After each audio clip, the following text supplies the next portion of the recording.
Welcome guys to the post where we answer questions sent in by you. We've got an anonymous question sent. You got the word this time.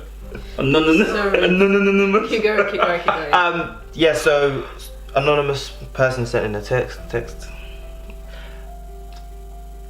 Welcome guys to the post where we answer questions sent in by you guys.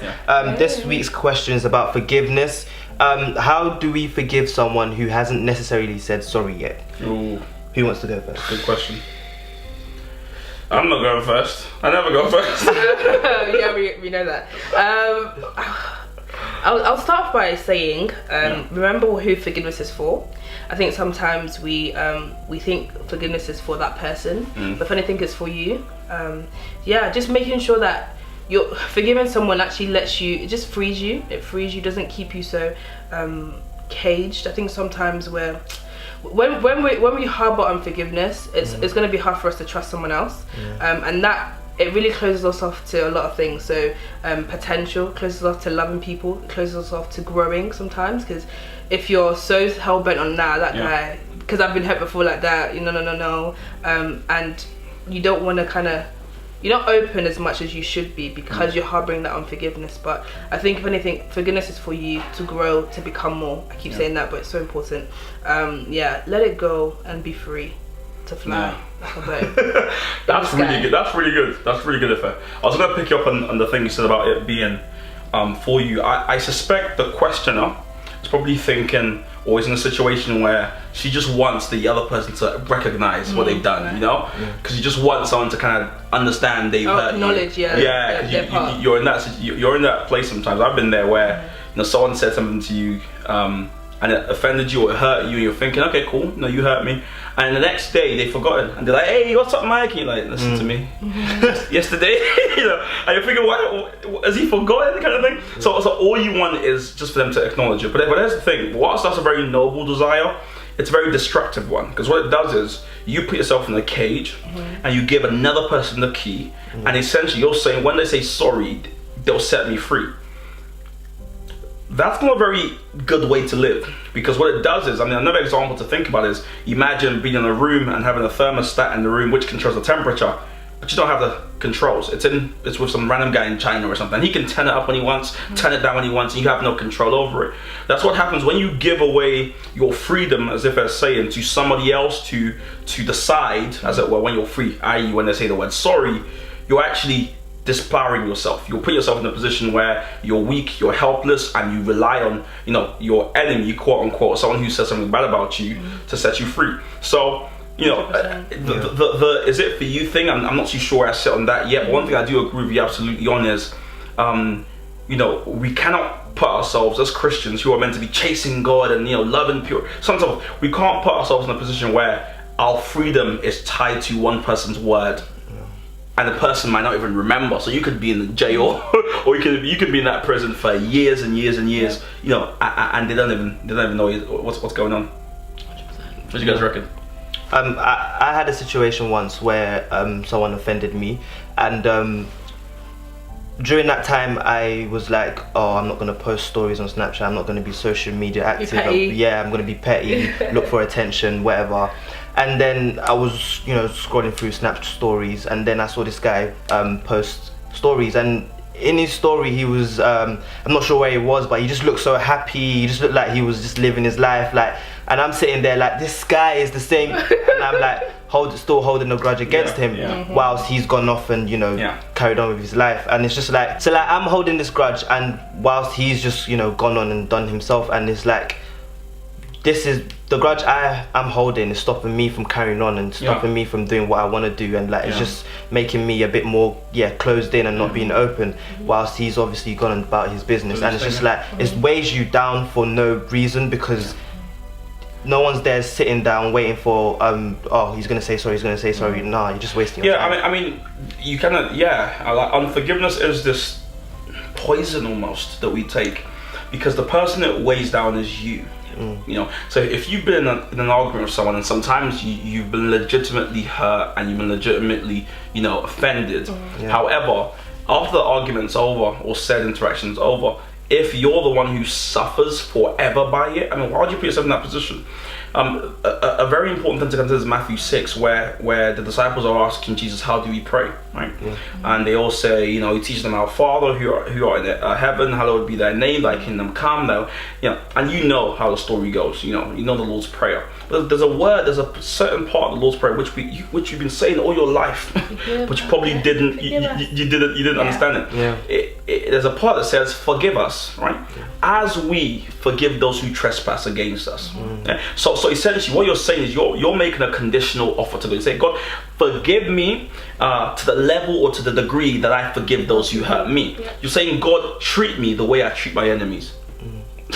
That's what you're asking God to do. Are you sure? And it's very sobering for me to think about. I'm asking God, treat me the way I treat those who step on my toes, those who offend me, but don't say sorry. You're asking God to treat you how you treat them, right?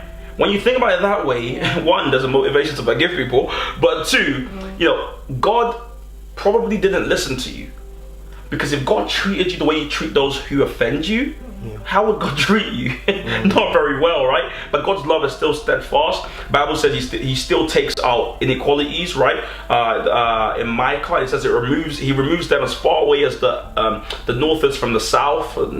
That's how far he moves them from us. In Psalms, it tells us that he takes our inequality, our wrongdoings, and he plunges them into the sea of forget. So God is still out there actively loving, pursuing, forgiving.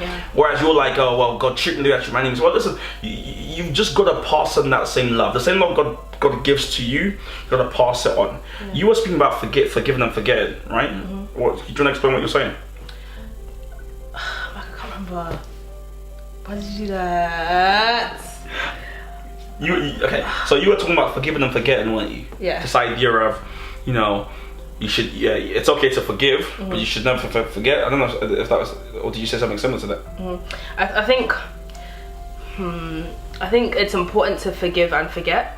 As we said before, sometimes scars can still remain, but choosing not to agree with what that person did, it's not who they are. Do you know what I mean? So we need to kind of distinguish or reach that maturity or that age of maturity where we can what's that word? That age of maturity where we can distinguish the difference between what someone did and who they are.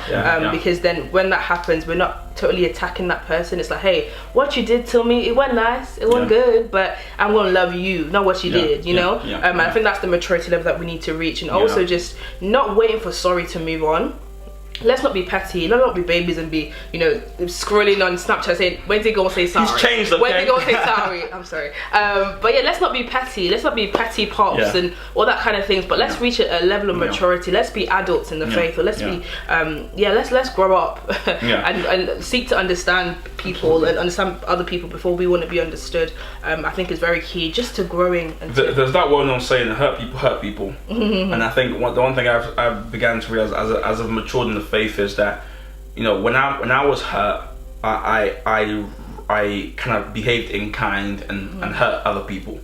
And when I'm full of joy, I'm full of love, I understand people around me who are praying for me, who are loving me, who I'm spending, I just want to give out love to people. I just want to help people out without expecting things back in return. So when someone wrongs you, and it takes a certain level of maturity, and don't get me wrong, this is not something you'll just start doing tomorrow, but it's something you grow in. You start making excuses for people. He didn't mean that, he's just having a bad day kind of thing. And I believe that's what the Holy Spirit does for us. That's what Jesus is doing when the Bible says he's interceding on our behalf. I believe God sees us do stuff, and Jesus is like, no, Michael's he's tired. God will make excuses for you, and to a certain degree, I think we have to do the same for each other. Make excuses for each other. Understand that if you're hurting someone, you'll probably hurt yourself, and that's all I need to know. You didn't mean that, because the real you is love and is kind, is pure. That's the real you. This other thing you have on is just something you're going through. So I'm gonna forgive you anyways. Now understand this part though, and it's important you say about the whole scar thing, because there is a kind of Christian happy-go-lucky thing where we kind of go, you've been hurt, doesn't matter, carry on. It's like, but I've been legitimately hurt. And if you've been legitimately hurt, you may not find the help you want from the perpetrator, but surround yourself with people who can nurse that hurt, who can say, you know what, no, this shouldn't happen to you. So for instance, I know people who've been hurt in their families, for instance, and it's a legitimate hurt. You've been hurt, you've been holding that unforgiveness for a long time, well, speak to people who can help you deal with that. Speak to Christians who will speak positivity into your life, who won't just brush over it, it doesn't matter, but will actually speak to you about it and help you understand it, and help you kind of grow past it. I don't think Christians are meant to just kind of like, just cover it up and carry on. You're meant to be deal strong, with it. just walk away. You have to deal with these things. You have to deal with these things. I've been hurt so many different times. Wow, therapy session. I've been so hurt. No, but I mean it in that I've been hurt. And I found that when I covered things up as a male, I'm a male, you cover stuff up, you keep on going. When I do that, I just get more brittle because I'm actually broken inside, but I have a very hard exterior, which means literally, I'm just very kind of breakable. But when I spend time, dealing with issues, speaking to people, again, having people deal with the actual kind of nexus of my issue, it makes me more malleable. I'm stronger because of it. But one thing I don't do, that I've learned to stop doing, is waiting for someone else to set me free. Impossible. I cannot wait for another guy who doesn't even remember, 100%. To set me free. No, I think just to finish off as well, we need to remember what's more important: the conflict or the purpose. So, for example, it's easy to get stuck in a roadblock. Like that hurt could be a roadblock to you. But if you have that kind of mindset, or you have an eternal mindset, I keep saying eternal, but it's just so important. It's so important. If we have that mindset, that stumbling block is not an issue, because hey, you just don't try to weigh me down where I'm trying to get to. You know what I mean? So what's more important, the purpose or the conflict? So move that aside and let's keep going, let's keep pressing on, because there are things at hand we need to deal with. But obviously, as you said, also dealing with our hurt, church hurt, whatever hurt it could be, dealing with it, being intentional about it, surrounding yourself in a community that would help you, and move on after that. Not before it. After that, and just chase after that purpose and not be so bogged down about the conflict. So there you have it. This is the Pulse, and that was good. That was really good, guys. Yeah, really good. We'll catch you in our next episode. Thank you.